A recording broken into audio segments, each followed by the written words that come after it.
Hello friends नमस्कार। तो friends देखंतु टाटा पावर तरफ ऑल ओडिशा आसी एक बहुत बड़ निजुक्ति। ए निजुक्ति प्रक्रिया द्वारा आपण मैंने निज निज अंचल जिले में इलेक्ट्रिक ऑफिस गुड़िक पोस्टिंग पाइपर। एथिरे बोथ टेक्निकल और नॉन टेक्निकल पिला पोस्ट रोचे। तो जदि आपणकर qualification matric +2 graduation ITI diploma एथमध्य जदि किसी भी थिबो तेबे आपण माने पोस्ट पे एलिजिबल होई परिबे। आपन के इथिरे मंथली बेसिस रे 24 रु 30 हजार पर्यंत दरमा देखा मिलिबो, जहा कि एक बहुत भल दरमा रहुची। टाटा अंडर पोस्टिंग रहिबो। उभय पुरुष और महिला मानक पई पोस्ट होची। तो बोथ मेल और फीमेल आवेदन करि परिबे। तो चलंतु देखिनेबा जेहार फुल नोटिफिकेशन टी कोन रहउची। फ्रेंड्स एई भली नुआ नुआ जॉब रो न्यूज़ पाया पई चैनल टी को सब्सक्राइब करी ए वीडियो को भी गोटे लाइक कर नियंतु। फ्रेंड्स देखंतु ए नोटिफिकेशन टी ओडिशा टाटा पावर तरफ आसी अछि। हु कैन अप्लाई एही पोस्ट रे केउ मन आवेदन करि परिबे। एथिरे ऑल ओडिशा रो पिला मन आवेदन करि परिबे। आम ओडिशा रो सबु डिस्ट्रिक्ट रो पिला माने एही पोस्ट पे आवेदन करि परिबे। जेंडर टी भी both male and female रहउची।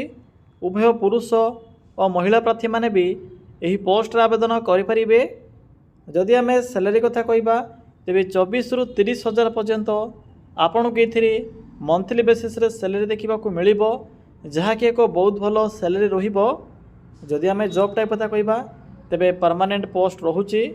Next आसिला पोस्ट नेम। पिला माने देखंतु एथिरे डिफरेंट टाइप रो टेक्निकल और नॉन टेक्निकल पिला मानक पई पोस्ट रहिबो।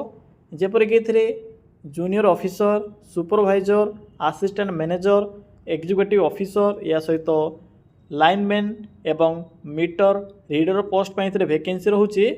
तो आपण मैंने यही सब पोस्ट आवेदन करें। नेक्स्ट आसला एजुकेशनल क्वालिफिकेशन। जदि आपण मैंने मैट्रिक +2 कि ग्रेजुएशन पे जदि कंप्लीट करेंगे तेज ये पोस्ट आवेदन करें। डिप्लोमा MBA आपण पाखे एमध्य किसी भी जदि क्वालिफिकेशन थी तेज ये पोस्ट में एलिजिबल हो पारे। आर्ट्स साइंस कॉमर्स जेकोसी स्ट्रीम रे भी जदि आपण माने +2 कि ग्रेजुएशन कंप्लीट करेंगे किसी भी असुविधा नहीं। सब पिला माने पोस्ट पे एलिजिबल हो पारे। नेक्स्ट आसला एप्लिकेशन फी। एथिरे आवेदन करिवार प्रोसेस कंप्लीटली फ्री रहउची। नो फी फॉर ऑल रहउची। जनरल OBC SC ST सबू कास्ट पिला मानक पई मागणा आवेदन प्रोसेस रहिबो। तो समस्त एथिरे फ्री रे आवेदन करि परिबे। नेक्स्ट आसला एज लिमिट। एथिरे आवेदन करिबा पई मिनिमम एज लिमिट रोचे 18 वर्ष, मैक्सिमम रोचे 40 वर्ष। जदि आपणकर मिनिमम बयस 18 वर्ष कंप्लीट हो जाउथिबो, सॉरी फ्रेंड्स, एही पोस्ट पे आवेदन करि परिबे एवं मैक्सिमम तो 40 वर्ष रोचे। बाकी OBC SC ST और अदर पिला माने जेपरि कि एक्स सर्विसमैन एई सब कैटेगरी पिला मानकु एज रिलैक्सेशन मध्य मिल पारिबो। नेक्स्ट आसला सिलेक्शन प्रोसेस। एथिरे नो एग्जाम रोचे, कौन से प्रकार एग्जाम नहीं। मार्क सहित इंटरव्यू मार्क अनुसार सिलेक्शन करा जिवो। यहाँ पर DV बा डॉक्यूमेंट वेरिफिकेशन रहिबो। तो पिला माने यही किछि प्रोसेस द्वारा आपण माने एथिरे सिलेक्शन पाई परिबे। ए देखंतु नेक्स्ट आसिला इंपोर्टेंट डॉक्यूमेंट। फ्रेंड्स जेहेतु तो एथिरे मागणा आवेदन रहउची। मिनिमम मैट्रिक बा ITI पास रहउची बा डिप्लोमा पास रहउची एवं मोबाइल रे भी आवेदन करि परिबे। तो जदि आप माने एलिजिबल होथिबे तबे निश्चित रूपे ट्राए करिवे। मु भी आपनकु ए वीडियो माध्यम रे कंप्लीट इन्फॉर्मेशन प्रोवाइड करिवे जे केमिति अप्लाई करिवे, केउंटु पाइबे यार अप्लाई लिंक फुल डिटेल्स कहि देबे। देखंतु डॉक्यूमेंट रे एई सब डॉक्यूमेंट जहा कि माइनर डॉक्यूमेंट रहउची। एहा सहित गोटिए रिज्यूम बा बायोडाटा फॉर्म टी आवश्यक पड़िबो। तो पिला माने एई सब डॉक्यूमेंट रहउची। नेक्स्ट आसला एप्लिकेशन मोड बा अप्लाई रो मोड। एथिरे ऑनलाइन मोड रहउची। निज मोबाइल रे पोस्ट आवेदन करि परिबे। तो चलंतु देखि नेबा जेहर अप्लाई रो मोड कोन रहउची, किपरि आवेदन करिवे। जेहेतु एथिरे अप्लाई रो डेट स्टार्ट होई सारिछि, एबे आमे आवेदन करिवार फुल प्रोसेस टी देखि नेबा।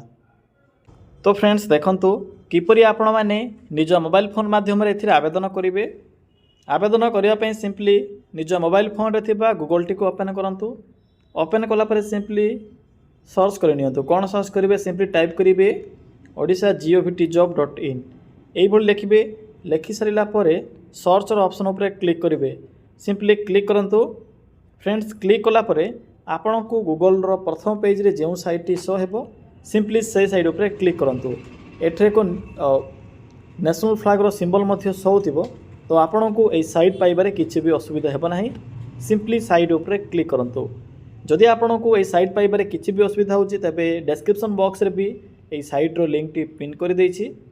तो जते बेले आपण माने ए साइट को विजिट करिवे एई भले एक इंटरफेस टी शो हेबो। एठे आपण को एक लेटेस्ट जॉब रो सेक्शन मध्य शो हेबो। प्रथमे आपण को ओडिशा टाटा पावर तरफ आसबा नोटिफिकेशन टी शो हो जिवो। या सहित एमसीएल जहाँ कि महानदी कोलफिल्ड्स लिमिटेड तरफ एक 600 भी अधिक पोस्ट पाई नुआ वैकेंसी रोचे +2 और डिप्लोमा पिला मानक पई आवेदन करि परिबे। तो एबे मु आपण को टाटा पावर रे आवेदन करिबार प्रोसेस कहबी। सिंपली क्लिक करंतु। क्लिक कला परे आपण को ए पोस्ट रो फुल इन्फॉर्मेशन शो हेबो। मु तो आपण को पूर्व कहि सारी छी। एबे मु आपण को अप्लाई रो प्रोसेस टी कहबी। सिंपली अप्लाई लिंक ऊपर क्लिक करंतु। क्लिक कला परे आपण को सम्मुख रे एई भली एक पेज टी ओपन हेबो। तो प्रथमे आपण को एथिरे रजिस्टर करबा को पड़िबो। तो देखंतु एठरे एक रजिस्टर ऑप्शन अछि। सिंपली रजिस्टर ऑप्शन ऊपर क्लिक करंतु। क्लिक कला परे आपण माने सिंपली निजर डिटेल्स गुडी को फिल अप करी एथिरे रजिस्टर करिवे। जेपरि कि नेम, आधार नंबर, मोबाइल नंबर, यहाँ पर पासवर्ड पिला माने पासवर्ड निज मनर बा आपणकर अनुसार एक पासवर्ड एथिरे क्रिएट करिवे। सहज उपाय होछि आपणकर नाम सहित @ एवं मोबाइल नंबर लास्ट 4 डिजिट ए भली दे एक पासवर्ड टी क्रिएट करिवे। यहाँ पर साइन अप रो ऑप्शन अछि। क्लिक कला परे आपणकर रजिस्ट्रेशन टी सक्सेसफुल हो जिवो। पिला माने रजिस्टर कला परे सिंपली आपण माने रजिस्टर समय जे मोबाइल नंबर टी देथिले से मोबाइल नंबर एवं पासवर्ड टी को फिल अप करिवे। यहाँ पर लॉगिन रो ऑप्शन ऊपर क्लिक करिवे। क्लिक कला परे आपणकर लॉगिन सक्सेसफुल हो जिवो। यहाँ पर निजर पर्सनल इन्फॉर्मेशन गुडी को फिल अप करिवे। जेपर कि एड्रेस, मोबाइल नंबर, यह सहित आपणकर एड्रेस डिटेल्स, यहाँ पर क्वालिफिकेशन रो इन्फॉर्मेशन फिल अप करिवे। रिज्यूम टी को अपलोड करिवे। यहाँ पर सबमिट रो ऑप्शन ऊपर क्लिक करिवे। क्लिक कला परे एई फॉर्म टी सक्सेसफुल सबमिट हो जिवो।